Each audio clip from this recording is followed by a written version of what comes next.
Bom dia para vocês aí na TV Cultura Litoral, canal aberto para todo o litoral paulista aí de Ubatuba, Peruíbe, canal 48, e também na Vivo TV, canal 518, na Claro TV, canal 522, e nas nossas redes sociais é do maior portal do litoral paulista, né? Vamos dizer porque com G1 a gente não disputa, mas tirando o G1, o portal Costa Norte aí. Todo o nosso litoral. Bom isso, né? Bom, porque você tem essa oportunidade, esse programa aqui, 29 anos no ar. 29 anos vai fazer agora em fevereiro. Agora em fevereiro, nesse mês de fevereiro. Lembra aqui quando no dia 26 de fevereiro o Mário Covas sentou nessa cadeira aqui, ó. Fazer o primeiro programa. Danadinho do Mário Covas, foi embora, né, cara? Você foi embora e deixou o Brasil nessa pindaíba aí até hoje, viu? Não consertaram o Brasil. O Michel Temer deu uma ajeitada ali e tal. Entrevistei o Michel Temer esses dias aí também. Mas, infelizmente, detonaram o Michel Temer. Parece que é um sistema, sabe? Parece que tem um sistema que não quer que a direita comande esse país. Mas hoje eu vou falar com uma pessoa muito interessante, que entende muito disso. E eu gosto de falar com gente que entende, que tem conteúdo. É o meu amigo Sérgio Zagarino, é advogado, professor universitário, jornalista, comentarista político, um cara que tem conteúdo. Bom dia, Sérgio. Bom dia, Zaidan. Bom dia a todos os nossos telespectadores, toda a nossa audiência seleta, viu? Porque não é porque eu estou aqui do seu lado, mas você falou do G1, o G1 não fica atrás aqui do senhor não, viu? Aqui são muitos e muitos anos de experiência nessa discussão que é tão importante para a sociedade brasileira, que é discutir política, e é isso que faz com que as pessoas comecem a entender pontos de vista diferentes, ideias que são divergentes, mas cada uma ao final chega à sua conclusão e tem a sua opinião diante desse teu programa, que leva essa informação de qualidade para o seu eleitor, para o seu público. Sérgio, atualmente você é secretário adjunto de Segurança Pública, trabalha lá com o meu grande amigo Marco Antônio do Couto Pérez, meu amigo de mais de 30 anos, né? Digo, amigo mesmo de amizade que eu tenho pelo Marcão e vice-versa, né? A gente muito, muito próximo. Mas eu quero falar, antes de entrar no Guarujá, nós vamos falar do Guarujá, tá? Mas antes de entrar e falar no Guarujá, eu quero falar um pouco do cenário nacional, sabe? Eu tenho visto aí pronunciamentos aí do Lula, que ele quer disputar com o Bolsonaro, que o Bolsonaro não é páreo para ele, mas o Bolsonaro vai ser preso. Ele quer que o Bolsonaro seja preso, porque o Bolsonaro, segundo o Lula, tentou dar um golpe de Estado para matar o Lula, para matar o Alckmin, para matar o Alexandre de Moraes, sabe? Umas narrativas assim meio fantasiosas, sabe? Que a gente não entende. Eu queria que você fizesse uma análise dessa situação. Tem muita coisa que a gente pode discutir nesse aspecto, mas é assim, eu vou fazer uma análise macro. O sistema, como você bem disse, ele é um jogo difícil de ser jogado. E quem está no poder não tem a ideia de sair do poder. Então eles fazem de tudo para se perpetuarem. E desde quando o PT assumiu a presidência da República a partir de 2003, com a vitória de Lula em 2002, a trajetória política nacional era para a manutenção desse partido por intermédio do que eles chamam de democracia de coalizão, que é chamar todos os partidos para governarem em conjunto, exceto quem é contra a permanência deles no poder. E isso faz de uma forma que não importa o que o povo queira, mas sim o interesse deles. Vide que, da história política desses partidos, nós tivemos inúmeros casos de corrupção, seja do Mensalinho, seja do Mensalão, seja do Petrolão. E isso faz com que nós tenhamos muitos problemas relacionados a esse partido político. Agora, em 2018, por intermédio da facilidade da comunicação política em via da rede social, isso fez com que, num curso histórico, acontecesse uma surpresa, que foi Jair Bolsonaro. A eleição e a vitória de Jair Bolsonaro nas eleições de 2018, lógico, fruto de todo um desgaste do impeachment da Dilma, fez com que nós tivéssemos uma outra ótica para a política. E quando Bolsonaro venceu as eleições e fez um bom governo, você pega hoje uma notícia de hoje, ó, os Correios com um prejuízo acima de 3 bilhões de reais. Isso não acontecia na época do governo Bolsonaro, porque tinham pessoas técnicas capacitadas para fazer a gestão das estatais, que dão prejuízo no Brasil. Então, isso tudo fez com que o sistema se blindasse e conseguisse enfrentar o que foi para eles um erro. Jair Messias Bolsonaro, que para muitos foi a salvação de uma nova chance da gente ter um governo diferente, para o sistema em si foi um erro. E esse erro foi corrigido quando a Suprema Corte do país mudou seu entendimento, permitiu que o maior líder de quem estava no poder antigamente, que era o atual presidente Lula, pudesse ser candidato, e Lula então venceu as eleições. Pois bem, com esse cenário atual, o PT e o Lula voltaram ao poder, deixamos de ter novamente a técnica, voltamos a ter uma ideia de economia de superendividamento. Vamos nos endividar para crescer. Só que essa ideia de superendividamento, ela é ruim, porque os países que fazem dessa forma, hoje têm dificuldade, inclusive os Estados Unidos ainda. Os Estados Unidos hoje, ele depende muito da dolarização de toda a economia mundial. Caso isso não ocorra, os Estados Unidos vai ter um problema gigantesco. Se o BRICS realmente conseguir essa ideia de fazer uma moeda própria, junto com a China, os Estados Unidos está perdido, porque o lastro da economia dos grandes países agora já estão sendo no ouro novamente. Onde eu quero chegar com isso? Que o governo atual aqui do Brasil, com a economia indo de mal a pior, doendo no bolso do brasileiro, por mais que com esses endividamentos altos, os números indicam suposto crescimento do PIB, redução da taxa de desemprego, na verdade isso pouco importa, porque como a inflação está descontrolada e o dólar está crescendo, está muito alto em razão da taxa de juros, que a Selic não consegue ficar controlada, porque o Banco Central ele tem que ter um mínimo de responsabilidade, seja o presidente Roberto Campos Neto, seja o presidente atual agora o Galípolo, isso faz com que o bolso do brasileiro doa. Hoje, Zaidan, qualquer brasileiro que vai no mercado comprar o que a gente está fazendo aqui, ó, o café com o Zaidan, o café hoje está batendo na casa dos R$30. Isso vira uma situação insustentável. Então, reais, meio quilo. Meio quilo. Então, isso vira uma situação insustentável, porque quando a economia vai mal, geralmente o governo federal não se sustenta. Geralmente, o que dita o rumo da eleição presidencial é a economia. E o presidente Lula sabe disso, tanta verdade que ele substituiu o seu marqueteiro. Ele trocou o ministro das comunicações, ele tirou lá o Pimenta, que é companheiro dele de muitos anos, um político tradicional, inclusive um dos favoritos para disputar as eleições do Rio Grande do Sul, ao governo, pelo próprio PT, ele foi excluído do cargo, ele foi retirado para entrar o marqueteiro, que é o Sidônio. E o Sidônio agora está tentando fazer um Lula mais paz e amor, mais legal, para tentar ludibriar a juventude, ludibriar as pessoas de que nós estamos no caminho certo, mas a verdade é que não estamos. Então, esse descolamento da realidade do PT faz com que o brasileiro em si, o cidadão, ele não crie mais vínculo, não tem nada que o prenda.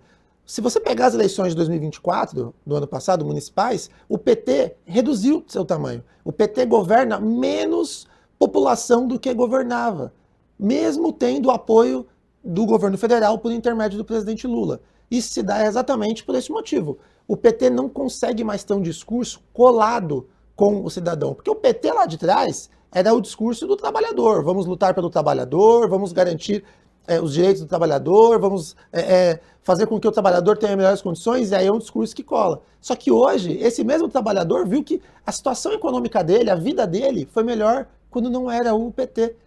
Então o Lula hoje sabe que a única forma dele se manter no poder, se eventualmente ele concorrer à reeleição, se dará por intermédio de um enfrentamento com o Bolsonaro em razão da altíssima rejeição que ainda tem o ex-presidente Bolsonaro.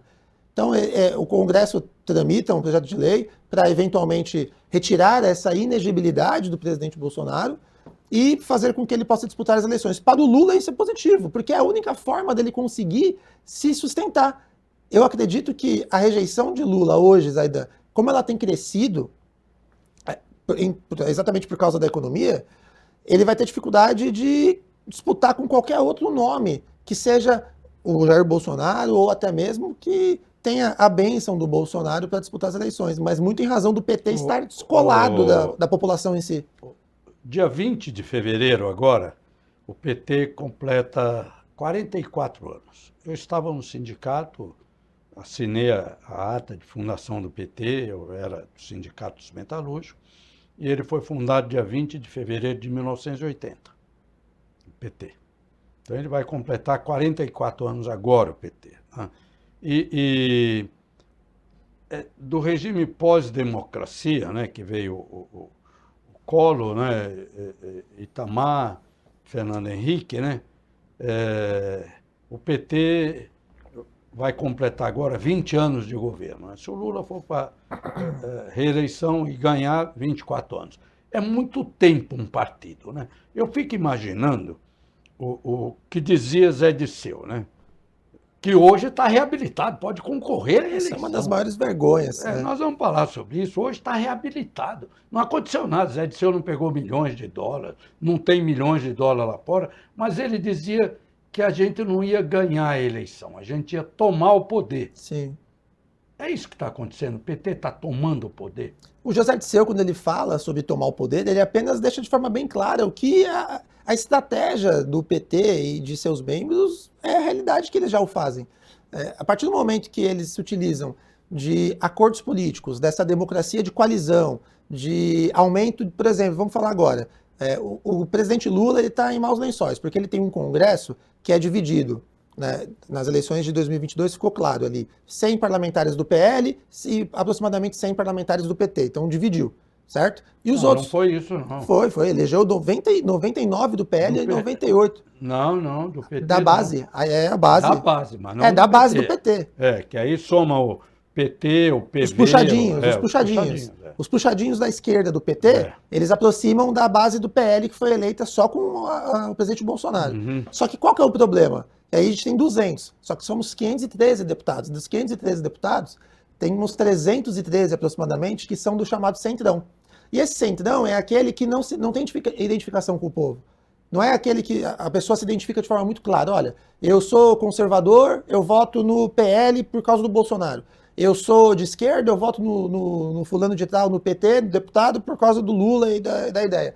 O Centrão não tem isso, o Centrão é fisiológico. O fisiológico, o que eu quero dizer, é aquele político que ele consegue o voto praticamente no cabresto. É aquele cara que entrega algo e ganha o voto de volta. É dando que se recebe. É dando que se recebe. Esse é o Centrão. E o Centrão hoje, ele está em maioria no Congresso, tanto que agora, na eleição da Câmara e do Senado, o Centrão novamente venceu, com o presidente Hugo Mota e com o Davi Alcolumbre, que retornou ao Senado, a Casa Alta do nosso Congresso. E isso faz a gente ter uma ideia de que, não importa o presidente, esse Centrão, que é reflexo da população brasileira, que não se importa com a política, acaba votando muito mais por interesse, ele, com a faca no pescoço do presidente da República, aumente as emendas parlamentares, aumente suas regalias e aumente os seus privilégios, tudo para eles também se perpetuarem. Então o jogo está muito fácil. O sistema que você falou aqui no começo do programa, ele está de forma muito clara. É um sistema que hoje é muito difícil da gente entender como nós vamos conseguir vencê-lo. Afinal de contas, o Hugo Mota, só para você ter uma ideia, ele venceu com uma votação recorde. Ele foi o segundo maior votado da história da presidência da Câmara, porque ele conseguiu juntar o PT, o PL e todo o Centrão. Ficou de fora o PSOL, que lançou uma candidatura própria, e o Novo, que também lançou o Marcel Van Hatten. Vejam, isso é reflexo exatamente do que acontece na política. 444 votos. 444 votos, que significam que o Centrão hoje tem muito poder, nós vivemos praticamente num parlamento. E qual que é o problema disso? Que o presidente, para conseguir se perpetuar, tem que jogar todo esse jogo. E aí o nosso orçamento hoje precisa desse superendividamento, porque fica comprometido grande fatia dele, aproximadamente 50 a 60 bilhões de reais, para os deputados distribuírem da forma que eles bem entendem. E aí vem um outro problema, da questão da moralidade das emendas, em razão da falta de transparência, em razão do envio para ONGs que têm suspeita de corrupção, em razão de envios de emendas de deputados de determinado estado para outro estado. tudo isso acontece na nossa república, veja. Eu vou fazer um intervalo, não vou continuar nesse assunto, eu vou fazer um intervalo já, mas antes eu vou perguntar para a Mel, você já foi lá no JAC Laboratório, fez seu exame hoje? Fiz. Tirou sangue e tudo lá? Fiz sangue e tudo. Ontem ou hoje? Foi ontem que eu fiz. Eu vou, Hoje é o senhor que vai. eu vou lá hoje tirar sangue para ver como é que tá meu hematócrito, minha testosterona. Você eu sabe, controlo, você sabe que a Jaque é minha aluna da Faculdade de Direito, né? né? É? Aham. Ah, já que a gente boa. Você tá aula aqui na Eu faculdade? dou aula na Bertioga? FAB, dou aula na Sabia Faculdade não, Bertioga. parabéns, viu? Obrigado. Eu sou sócio lá. Que legal. Eu já mando um beijo aqui pra Jaque, inclusive excelente aluna, viu? Jaque. Da Jaque do John. O John não vale nada, mas a Jaque vale. E ela, outro dia, ela levou uma torta de frango, que ela falou que também tem acho que um restaurante. Cafezinho, um cafezinho café. lá no laboratório. Me levou uma torta de frango uma vez só na vida. Tava gostosa, viu? Eu quero outra. A gente volta num minuto aí.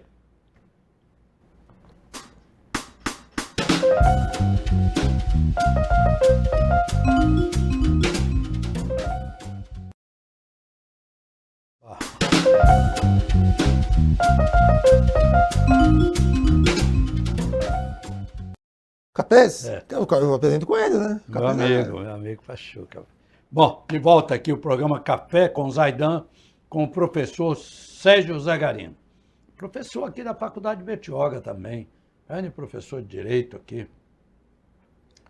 E a gente está falando um pouco da política nacional, mas nós vamos já falar da política, das questões do Guarujá, porque ele é secretário adjunto de Segurança Pública da Pérola do Atlântico.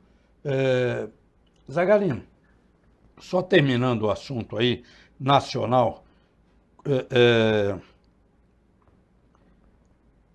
tem estudos que dizem que o PT tem dinheiro para ganhar a eleição até 2040. Você conhece isso? Sim, não, já ouvi falar. E se você reparar, não importa a cidade que você esteja nos assistindo, mas vai nos vencedores, principalmente na eleição proporcional no Legislativo, e verifica os primeiros colocados. Você vai reparar que geralmente vence com mais votos quem gastou mais dinheiro. Ou seja, o fundo eleitoral que foi criado lá pelo Congresso Nacional, ele já é uma ferramenta de perpetuação do poder de quem está, aliado a outra ferramenta que os próprios parlamentares criaram, que são as emendas. As emendas não são limitadas apenas aos deputados e senadores. As emendas são parlamentares, ou seja, elas também estão nas assembleias estaduais e nas câmaras municipais. Como é que você disputa uma eleição com um vereador na sua cidade que tem ali um percentual do orçamento para fazer a política dele? Que aí muitas vezes é aquela política fisiológica. Eu não estou dizendo que ele gasta mal, ele gasta bem, eu estou dizendo que é uma ferramenta que desequilibra o jogo da democracia, porque quem está de fora, que tem interesse em também ser um representante, tem muito mais dificuldade. Primeiro, por causa da ausência do fundo eleitoral, da falta de financiamento privado e da deslealdade, da concorrência desleal em razão de quem está no poder usar uma fatia do orçamento que faz com que ele acabe se perpetuando. É isso que acontece com quem está no poder agora, que é o PT. O PT, a gente tem a chamada máquina. Essa máquina gera o aparelhamento das estatais. Eles colocam todos os, como você pontuou, os companheiros ali em cargos estratégicos nessas estatais, e eles vão fazendo política para as suas bases eleitorais, não para a economia do Brasil. Por isso que as estatais voltaram a dar um prejuízo Política gigantesco. Ou caixinha para eleições? Durante uma época foi caixinha, tanto que daí surgiu a ideia do mensalão, a ideia do petrolão, mas agora eles entenderam que se eles entregarem de alguma forma resultado com as redes sociais, eles conseguem também alcançar um público. Então, eles têm um fisiologismo aliado à comunicação e aliado a essa quantidade de dinheiro absurda, que quem está de fora do jogo não tem, exceto o PL, que conseguiu ali eleger também uma grande quantia de deputados, tem uma bancada grande, forte, tem uma fatia, inclusive, maior do fundo eleitoral e tem a iniciativa privada que muitas vezes apoia esse partido. Quem não é do PL e do PT vai depender muito de fundo ou de interesses de quem está por trás que queiram vencer as eleições, quem é do centrão. Aí navega PSD, MDB, PP, republicanos. Esses partidos, eles vão continuar grande. União Brasil. União Brasil, que cresceu cada vez mais agora, né, da família Leite. São partidos que dificilmente vão deixar de ter espaço. Reflexo das eleições municipais. As eleições municipais, ela dá um termômetro do que vai acontecer nas eleições do governo federal. E esse termômetro para o PT foi ruim, viu, Zaidan? Se a economia não melhorar, pode ter certeza, o presidente Lula vai ter dificuldade de conseguir ser reeleito. Tá certo. Vamos falar do Guarujá. Daqui a pouco a gente volta também para o cenário nacional. Sérgio Zagarino, secretário adjunto de Segurança Pública do Guarujá. Eu conheço bem o Guarujá há várias décadas, né? Há uns 50 anos, mais ou menos. Peguei o tempo do Jaime Dage como prefeito ainda, de 78 a 82. Depois entrou o Maurici, foi até 88, depois entrou Tamburus, foi até 92. Eu nasci aí, em 89. Nasci então no Tamburus. E depois foi o Rui de 93 a 96, depois voltou o Maurici de novo, 97, 2004, Farid, Antonieta, Suma e agora o Farid novamente. Sim. Eu me lembro do Guarujá, aquela pérola do Atlântico. Sim. Aquela coisa maravilhosa. Era a coqueluche do litoral paulista, era o Guarujá. Sim. Não era Santos, era nada, hein? Praia Grande era a praia dos farofeiros. Verdade. Tá? Só me lembro, eu tenho idade para falar isso e vive isso. O que hoje você não vê mais isso, né? Graças às últimas administrações. Uma sequência de péssimos administradores do Guarujá, mas uma sequência que botou o Guarujá na lata do lixo. Eu gosto dessa questão da história do Guarujá, porque eu acabei me debruçando muito no estudo dela. E eu vou só citar mais um pouquinho. Com o advento da Riviera de São Lourenço, na década de 80, tá? Muita gente, na década de 90, se desfez das suas mansões Sim. na Praia da Enseada e veio comprar um apartamentinho na Riviera. Sim. Por quê? Segurança. Questão de segurança. Sim. Agora, você está lá como secretário secretário adjunto de segurança, trabalhando junto com meu irmão de fé, meu irmão, camarada, meu amigo de mais de 30 anos, o Marco Antônio Couto Pérez, delegado de polícia de carreira, secretário titular de segurança e cidadania, né? A pasta chama Secretaria de Defesa e Convivência Social. Defesa e Convivência Social. E como é que você vê? Tem recuperação no Guarujá? Dá para recuperar essa questão da segurança? Você acha que aquelas pessoas que outrora iam para o Guarujá, que as praias mais bonitas estão no Guarujá também. Muito, sem sombra de dúvidas. Você acha que dá para voltar? Eu vou olhar bem aqui para essa câmera, eu quero que foque em mim, porque eu vou dar um recado. O Guarujá vai voltar a brilhar e ser a pérola do Atlântico. A gestão do Farid Madi, ela tem ali um mote que fala que Guarujá vai ser feliz de novo. Eu estou aqui exatamente para explicar, diante desses desafios da pasta de segurança pública, como que isso vai voltar a acontecer. Mas antes eu preciso explicar os motivos que levaram o Guarujá a chegar nessa situação atual. Inclusive hoje, a partir das 19 horas, no Teatro Municipal do Guarujá, o próprio prefeito Farid Madi, ele vai dar um diagnóstico de como ele pegou a administração e quais os planos para um futuro próximo a gente conseguir já ter bastante êxito a partir de agora. Bom, vamos voltar um pouquinho na história. Você falou, Zé, da década de 70. Naquela época, o Guarujá ele era realmente considerado essa pérola do Atlântico em razão da baixa população. O Guarujá ele tinha poucos moradores. A gente vivia realmente daquela cultura caiçara. Então, quem conseguia ter acesso ao Guarujá, levando em consideração que não tínhamos a pista da Piaçaguera, da Anchieta, o acesso ao Guarujá, o senhor deve se recordar, Balsa de Santos. Era apenas exclusivamente pela balsa. Então, para chegar ao Guarujá, muitas pessoas desciam de trem, né, ali que caía em Santos, na região da Praia Grande, ou descia direto para Santos e adentrava ao Guarujá. Quando você chegava no Guarujá, você ficava literalmente ilhado. Afinal de contas, o Guarujá é uma ilha. E as pessoas elas conseguiam manter ali as suas casas de veraneio.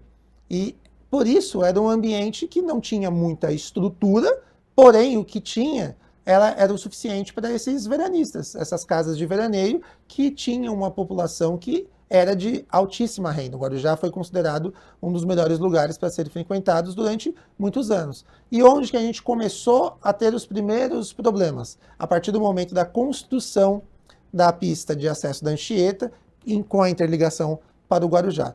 Isso gera um crescimento, é uma obra de infraestrutura, lógico, principalmente... Foi na década de 70, Piaçaguera-Guarujá. No final da década de 70 para 80. Só que nesse momento, a gente precisa, para fazer uma obra de infraestrutura grande, de mão de obra.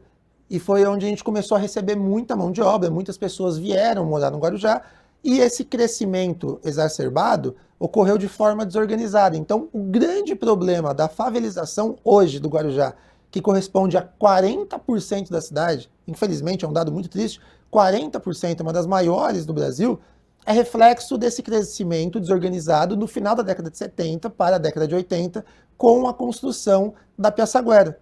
E isso gerou uma mão de obra, essas pessoas precisavam ficar em alguns lugares, e a política não conseguiu, naquele momento, se adequar para dar a moradia adequada, não tinha construção necessária, não tinha incentivo à construção naquela época.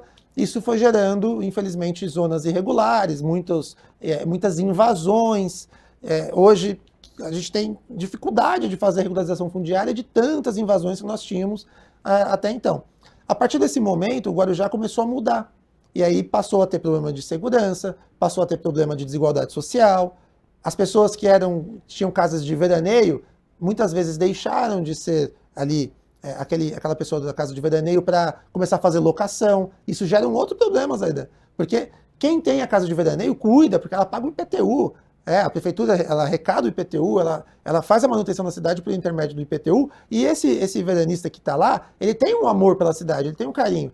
A partir do momento que esse cara está desgostoso e ele começa a alugar, hoje então com o Airbnb, vem qualquer um para a cidade que não tem esse amor, não tem esse cuidado, aí aliado a essas comunidades que estão em grande parte da cidade, com quem vem de fora, não tem o que a gente chama de pertencimento, e isso vai gerando uma desigualdade social, vai gerando um problema, vai gerando um aumento populacional gigantesco. Guarujá hoje na casa dos 300 mil habitantes, com uma infraestrutura que é muito precária. A gente tem muito problema ainda de saneamento básico. Saneamento básico que eu digo é acesso à água potável. Essa favelização no Guarujá faz com que muita gente, em torno de 80 mil pessoas, não tenham sequer esgoto em suas casas. Ou seja, gera um problema também para o meio ambiente. É um problema, o Guarujá, diante dessa complexidade que vem do final da década de 70, década de 80 e crescendo até hoje, onde nós estamos em 2025, é um problema sistêmico. Então, quando eu falo de segurança pública, não adianta eu falar, eu vou colocar policiamento ali específico numa rua tal, que eu sei que tem assalto, e eu vou prender aquele indivíduo. Eu vou prender aquele indivíduo, na manhã seguinte vai ter um outro indivíduo lá cometendo aquele assalto. E o problema na cidade é sistêmico, ou seja, se o problema ele é sistêmico, em várias pontas, o enfrentamento também deve ser sistêmico. Deve ser, obviamente, com cuidado de prevenção da segurança, de monitoramento, fazer um parque tecnológico, fazer a presença policial da Guarda Civil em toda a cidade, em conjunto com a Polícia Militar, que cada vez mais vem desempenhando um excelente papel na nossa cidade, principalmente na temporada agora, com a Operação Escudo, com a Operação Verão, aliás, que reduziu e muito os casos de crimes no Guarujá e na Baixada Santista como um todo. A Polícia Militar faz um trabalho fantástico e a Polícia Municipal, a Guarda Civil, ela contribui ali com esse trabalho. Mas, vejam, não adianta só falar de enfrentamento a crimes específicos por intermédio da administração se a gente não falar de redução de desigualdade, oportunidades, geração de emprego e renda, mais acesso à cultura, mais acesso ao esporte, nesses 40% de favelas. Que se isso não acontecer, a gente vai ter a polícia prendendo, a justiça, infelizmente, com uma dificuldade morosa, muitas vezes gerando impunidade, gerando a falta de sanção, e outras tantas soltando, principalmente quando a gente fala de menor de idade, que aí é um outro problema. Então perceba, Zaidan, nós temos uma cidade hoje que ela é maravilhosa, ela tem as praias urbanas mais bonitas do Brasil. Eu desafio você que está nos assistindo, pode ir para qualquer lugar, praia urbana tão bonita quanto o Guarujá não tem. Isso sem falar das nossas demais praias, né? Lembrando que o Guarujá tem 27 praias, as praias que são afastadas, elas então são paradisíacas. Eu vejo muita gente querendo ir para o norte, para o nordeste, para viajar para conhecer o país, para ver lugares incríveis. Eu falo, o lugar incrível está no Guarujá. O Guarujá tem praias paradisíacas. Uma das minhas favoritas é São Pedro, que lugar gostoso de ir, né? Com a estrutura e a infraestrutura que o Itaguaíba, próprio Itaguaíba, Guarujá Iporanga. é muito gostoso. E agora, com a atual administração, que acabou de ser eleita e pegou de um cenário difícil, que não é uma crítica pontual só à antiga administração, mas realmente às administrações anteriores. Porque Guarujá hoje tem uma dívida superior a 300 milhões de reais. Então, qualquer coisa que você queira fazer... Restos a pagar? De restos a pagar. 300, da administração anterior? Sim, 300 milhões de reais. Isso E é um a valor lei de muito alto. responsabilidade, onde está? Aí a gente vai ter que esperar agora o Tribunal de Contas para... provavelmente vai rejeitar, né, todas as contas, e aí o problema é que o tribunal ele orienta e depois fica a cargo da Câmara a aprovação ou a rejeição das contas dos antigos gestores. E essa é uma outra história, né, que aí envolve a questão política. O que eu quero focar aqui é nessa questão de infraestrutura, porque o Guarujá tem como ser recuperado. Hoje a gente tem um avanço tecnológico. Eu vou pedir um intervalo aí, a gente volta já já sobre essa recuperação no Guarujá. Se Guarujá tem jeito mesmo. A gente volta num minuto aí com o Sérgio Zagarino, secretário adjunto de Segurança do Guarujá. Interessante hoje o programa. Um minuto, a gente está de volta.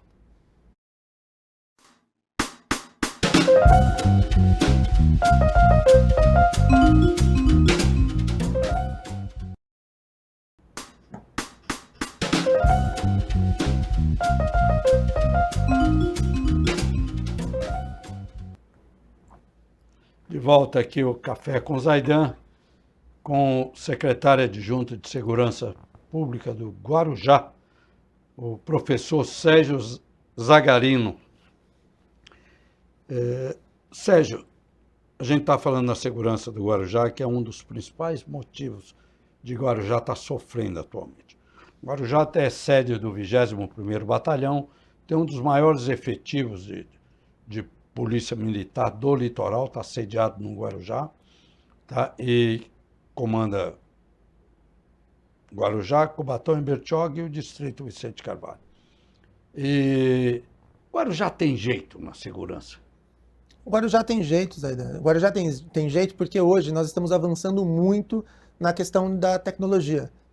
Hoje, o que a gente tem que olhar para a cidade é com um olhar de cidades inteligentes. Cidades inteligentes significa dizer que todas as pastas, todos os projetos das cidades têm que envolver inovação, tecnologia e principalmente sustentabilidade. Afinal de contas, nós vivemos num meio ambiente que nós temos que começar a nos preocupar 10 vezes mais. Afinal de contas, se não fizermos isso, não teremos mais meio ambiente um dia. Então, todas as ações devem ser pautadas com a tecnologia, a inovação e sustentabilidade para fazer com que esse ciclo seja completamente sustentável. E as cidades inteligentes, hoje, elas se utilizam de mecanismos, de aparatos tecnológicos, principalmente já aproveitando a inteligência artificial. Vide São Paulo, que está agora com um modelo excepcional do atual prefeito Ricardo Nunes, que utiliza o chamado Smart Sampa, que já prendeu mais de 600 foragidos só com um parque de monitoramento, se aproveitando de um software com inteligência artificial que reconhece o rosto das pessoas e ali percebe se essa pessoa tem passagem, se essa pessoa é foragida. Se essa pessoa for foragida, estiver ali devendo para a justiça, automaticamente o sistema joga a imagem na tela do sistema de monitoramento, o guarda civil municipal lá de São Paulo, ele tem o acesso, já aciona uma viatura mais próxima que o próprio sistema de inteligência artificial já comunica e essa viatura aborda o cidadão e realmente, se tiver corretas informações que ele é foragido, ele vai ser capturado. Ainda não tem isso. Guarujá, a atual administração pegou a cidade com um total, pasmem, de 0 câmeras de monitoramento funcionando. 0. Nós tínhamos 123 câmeras de monitoramento e todas elas estavam quebradas. Eu lembro quando o Farid deixou a prefeitura em 2008, tinha uma sala de monitoramento ali na Pitangueiras. O prefeito Farid, em 2005 até 2008, na sua gestão, inclusive o secretário de segurança na época era o atual secretário, era o meu secretário hoje titular, era o Dr. Marco Antônio Couto Pérez, e eles deram início a um sistema de monitoramento que naquela época era pioneiro. Já foi criada uma central de monitoramento com câmeras de monitoramento para essa prevenção de eventuais crimes. Essas câmeras elas servem não só para prevenir e conseguir ter acesso rápido para um apoio policial, mas também naquela época, em 2005, 2006, nós estamos falando, também servia para inibir um criminoso, sabendo que está sendo filmado, gravado, numa região da hora da praia, numa rua de comércio, ele vai pensar 2 vezes em cometer o crime, porque ele será identificado. E se nós talvez tivéssemos dado continuidade ao que o Farid começou lá atrás, há 20 anos atrás, talvez hoje nós estivéssemos falando em altíssimo nível, como São Paulo já está. São Paulo, inclusive, tem que parabenizar a capital, porque por mais que tenha muitos problemas, que muitas vezes você vê na televisão, São Paulo é uma das cidades que já está muito desenvolvida na questão de cidades inteligentes. E o Smart Sampa é um exemplo. E a boa notícia é que Guarujá vai seguir esse caminho. O prefeito Farid Madi, ele está completamente entusiasmado com a oportunidade que teremos de fazer um grande parque tecnológico com centrais de monitoramento, com acesso a monitoramento à nossa hora da praia, acesso de monitoramento no nosso comércio, lá na Santos Dumont, na Thiago Ferreira, em Vicente Carvalho. A gente tem que monitorar a cidade como um todo, porque hoje os softwares de inteligência artificial, eles vão trabalhar para nós. A própria inteligência artificial vai reconhecer, aquele indivíduo está foragido, aquele indivíduo ele está fazendo uma movimentação que parece que ele vai cometer um crime, vamos averiguar. E rapidamente a gente consegue enviar nossas viaturas. A gente consegue, por intermédio da tecnologia, facilitar o trabalho que já é muito bem feito da Polícia Municipal lá do Guarujá, que hoje é feito pela Guarda Municipal. É um trabalho bem feito. De todas as pastas que a gente pegou agora no começo dessa nova gestão, a pasta da segurança pública, no olhar geral, era a que mais estava organizada. Tá? Então, também é uma vantagem para a gente. Hoje a gente tem uma pasta com 373 guardas e ainda assim é pouco, sabia, Zaidan? Guarujá comporta até quase 900. Outro motivo que vai fazer com que o prefeito também se debruce com esforço financeiro para conseguir aumentar esse efetivo. E aí, pergunta a você que nos assiste, que tem casa no Guarujá ou que visitava o Guarujá e tem medo.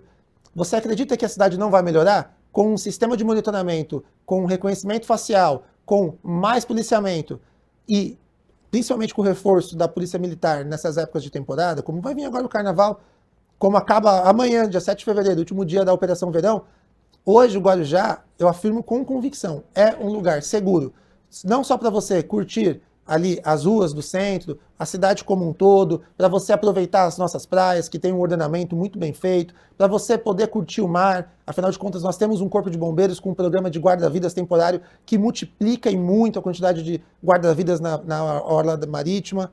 Guarujá tem reduzido em muito o número de ocorrências de afogamento, por exemplo.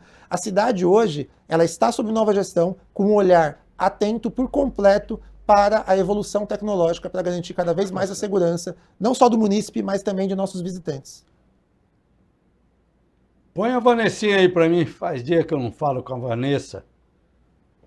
Eu sou de Santos e santista de verdade tem orgulho em dizer que é daqui. Eu sou de Santos e é claro que eu cuido da minha saúde. Por isso, meu plano de saúde é GoCare. Eu posso ser atendida nos melhores hospitais. Gostou da novidade? Vem ser GoCare.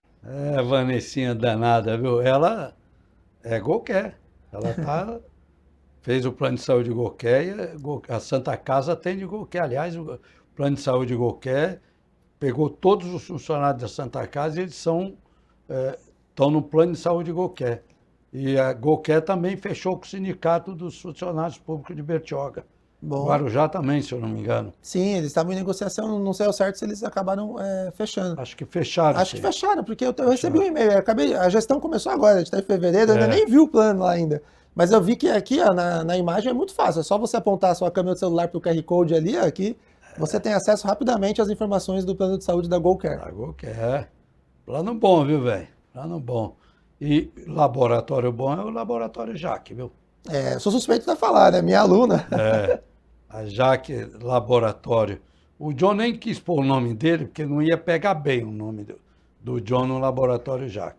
E como ele pôs o nome da Jaque, que é a Jaqueline, o Laboratório Jaque está subindo, está voando, né, Mel? Tá, é só sei lá fazer exame. Sim. É barato? É barato ou é caro lá? É barato. Barato? Sai rapidinho. Rapidinho o resultado? E ainda come uma bolachinha desse tamanho, ele põe uma bolachinha. Cafezinho menor que esse daqui.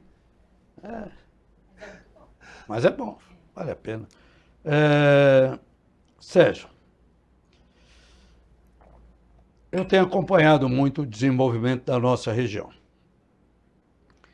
Como foi Praia Grande, saiu da cidade da farofa e hoje é um dos municípios que mais cresce, mais se desenvolve no litoral paulista, isso devido a administrações seguidas, na mesma filosofia de administrar, na mesma mentalidade. Quando Mourão assumiu dia 1º de janeiro de 93, ele implantou. Mourão de Praia Grande, está lá há muitos anos, conhece.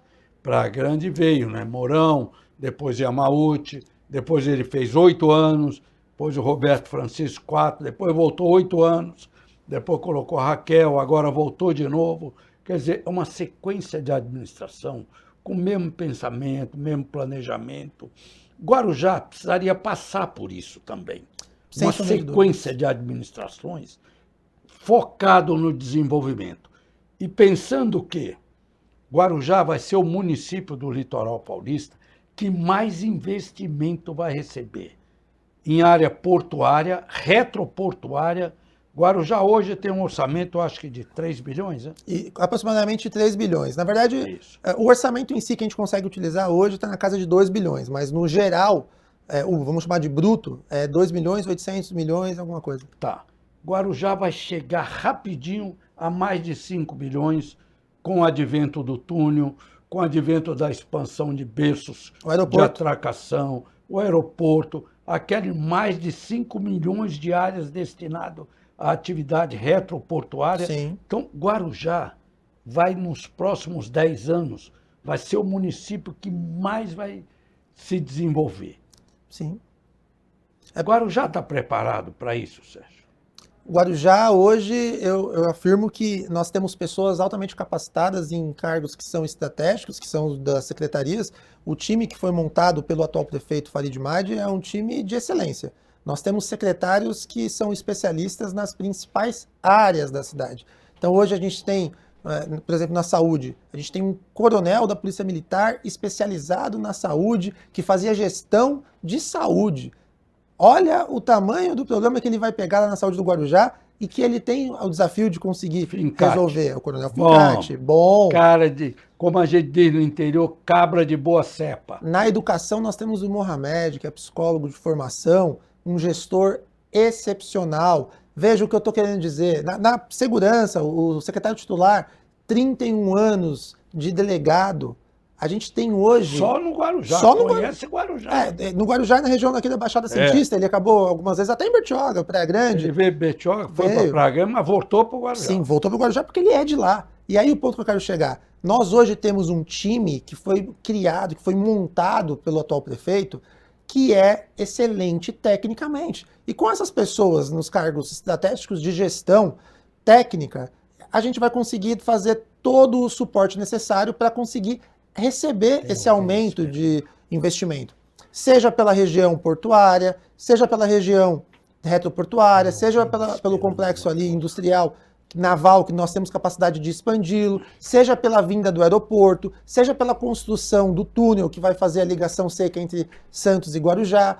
Hoje, nós temos capacidade e o desafio de forma a curto prazo, preparar esse terreno. Esse terreno, para ser preparado, tem que fazer um diagnóstico de tudo que vinha para trás, tentar fazer correções imediatas e deixar ele de uma forma que seja possível receber esse investimento que vai ocorrer não só do governo do estado, mas também do governo federal. Afinal de contas, nós estamos falando de áreas estratégicas para o país.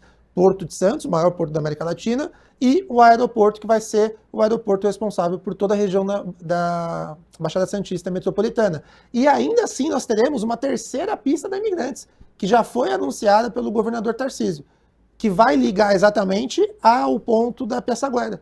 Isso vai facilitar o transporte de carga. Infelizmente no país ainda nós não estamos avançando na questão ferroviária. O nosso maior meio de transporte de carga é modal por intermédio de rodovias. Então, levando em consideração esse cenário, o Tarcísio está investindo numa terceira pista da Imigrantes, que vai dar acesso ali à região da Piaçaguera, que vai facilitar o acesso ao Guarujá, que vai ser mais uma via para a gente conseguir chegar com todos os transportes, para facilitar tanto no Porto de Santos quanto no aeroporto.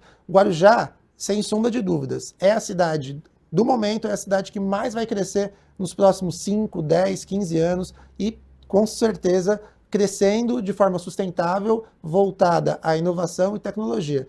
Esse é o desafio que nós temos e é o que o prefeito está disposto a enfrentar e cumprir. Tá certo. Sérgio Zagarino, secretário adjunto de Segurança Pública no Guarujá. Não vou esgotar todos os assuntos num programa, não. Tem muito mais ainda, mas nós vamos deixar para uma próxima oportunidade. Eu acho que eu vou deixar você fixo aqui, viu, como comentarista aqui da TV Cultura Litoral. Muito bom te ver, viu, Sérgio? Gosto de você. Eu agradeço todos os elogios, o carinho que o senhor fala também comigo. Agradeço todo o carinho aqui da população de Bertioga. Em 2022 fui candidato a deputado, tive uma votação grande aqui em Bertioga, fico muito feliz e estou à disposição. Eu falo que eu não trabalho, todos os dias eu acordo para servir. Eu acho que é isso que faz com que lá na ponta as coisas aconteçam. Eu não me preocupo com dinheiro, me preocupo com o dom que eu tenho, que é o dom da comunicação, as oportunidades que a vida me deu de poder estudar. Eu tenho uma curiosidade, Zé, eu nunca deixei de estudar. Inclusive, eu não parei até agora. Eu estou com 35, vou fazer 36 anos. Já estou também no doutorado em cidades inteligentes, por isso que vocês perceberam que eu falo muito sobre isso. Eu sou mestre em Direito da Saúde, especialista em Gestão em Política de Segurança Pública e agora doutorando em Cidades Inteligentes, além de todas as minhas especializações na área do Direito. E eu faço isso com prazer, eu gosto muito. E vai ser um prazer estar aqui. Quantas vezes você me chamar, seja para participar do seu programa, seja para ser comentarista político, se quiser apresentar jornal, apresento, eu estou à disposição. Eu acho que é isso que importa. Legal, viu? Muito legal. Obrigado, Sérgio. Eu que agradeço. Muito obrigado, viu? Bom dia para vocês aí. Continuem na programação da TV Cultura Litoral, a melhor TV do Litoral Paulista. Aqui você se vê. Tchau.